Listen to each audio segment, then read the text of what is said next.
लिहून देतो, लिहून नाव बदल आपलं. एक माझा चुलता इकडं आहे, माझा मामा तिकडं आहे, माझा भाऊ ह्या कंपनीत त्या कंपनीत आहे आणि माझा जॅक लागणार आहे. जेव्हा भावा तो पास आउट होणार ना, लिहून देतो, लिहून नाव बदल आपलं. एका जरी कंपनीत तुझ्या ह्या पाहुण्या आवळ्यांकडनं किंवा कोणाकडनं काम झालं, नाव बदल आपलं, नाव बदल.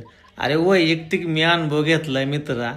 वर्षभर मी घरात होतो तर नाही कुणाकडनंच काम होत नाही. आत्ताच व्हॅकन्सी भरली तेव्हाच तू फोन करा पाहिजे होतं, अरे जरा चुकलं नाही का तुझं, नाही का असं झालं, इंटरव्ह्यू शेड्यूल करणं होतं पण आमकं झालं, ज्याच्यावरच काय म्हटलं आणि त्याला एमपीचंच पाहिजे नेऊन झालं.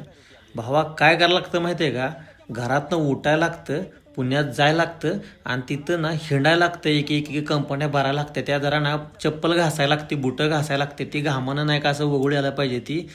तवा जाऊन कुठंतरी मित्रा इंटरव्ह्यू होती, त्यामुळं अजून वेळ गेले नाही. फोनाफोनी बंद कर आणि स्वतः नाही का स्वतःचं नशीब घडव. जय महाराष्ट्र आणि जय हो मेकॅनिकल. स्वतःची मेहनत स्वतःवर नाच करतो.